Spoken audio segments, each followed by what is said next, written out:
Viewers and subscribers, please make sure to subscribe to Saga News TV and give a like and share, because if you don't, you will miss out a lot of news.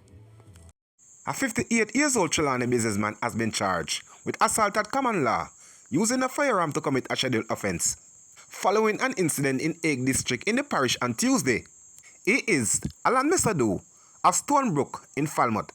According to reports, about 10 a.m., a man's property has been severed when Mesado, with who he have a civil matter over the land, entered and was instructed by the man to leave. It is reported that Mesado then lifted his shirt and showed the man his licensed firearm that he had in his waistband and walked away. Reports from the Falmouth police are that while the man was walking, Mesado turned around and pulled out the firearm and pointed it at the man. Then he walked towards him, but was stopped by the surveyor, who stood in his spot and brought the situation under control. A report was later made to the police by the man, and Mesado was subsequently arrested and formally charged for the offense. His court date has not been finalized. 19-year-old hairdresser Amar Smith of Miketown District in Manchester died in a motor vehicle collision along the Clarendon Park Main Road in Clarendon on Sunday. The forepass police say about 4:45 p.m. a Nissan Mark was traveling along the roadway when it collided with a motorcycle heading in the opposite direction. Smith, who was a pillion passenger, was thrown from the bike and sustained multiple injuries. The police were alerted, and upon their arrival, Smith was transported to hospital, where she was pronounced dead.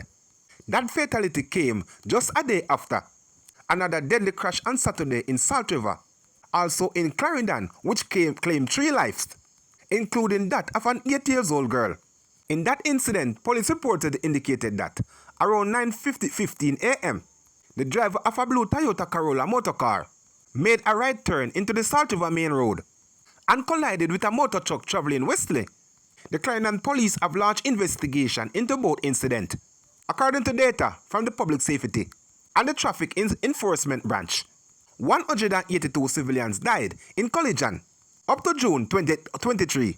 The figure is 16 deaths, fewer than the 198 deaths over the corresponding period in 2024.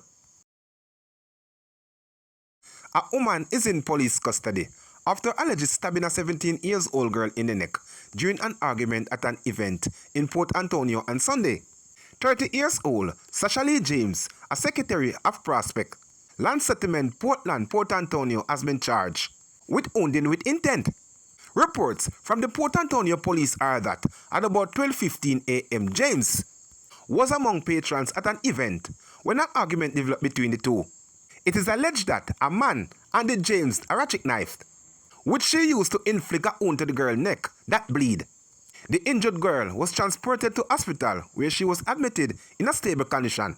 A report was made to the police, and James was subsequently arrested and charged for the offense.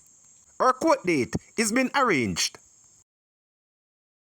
A man was arrested following the seizure of 3 imitation firearms during a police operation in Yala St. Thomas on Monday, June 23. Reports are that about 7 a.m., lawmen were in the area when a premises that was occupied by a man was searched. During the search, the firearm was found in his possession. He was subsequently taken into custody. His identity was not revealed. Police in St. Elizabeth are investigating the suspected drowning of a 17-year-old boy on Sunday at a beach. The deceased has been identified as John Graham of Comfort District in Manchester. Reports indicated that around 3:30 p.m., Graham went for a swim at Frenchman Bay in Treasure Beach when he encountered difficulty in the water and drowned. The Pedro Plain police are leading the investigation. Detectives from the St. Elizabeth Criminal Investigation Branch CIB are seeking the public assistance to locate a witness who is vital to a case that is before the St. Elizabeth Circuit Court. He is 44-year-old Nikai Clark, whose last known address is Opal District, Hanover. Clark is scheduled to appear before the court on Wednesday, July 23. Nikai Clark, or anyone knowing the whereabouts, is being asked to contact the St. Elizabeth Criminal Investigation Branch CIB at 876-965-2026, the 119 police emergency number, or the nearest police station.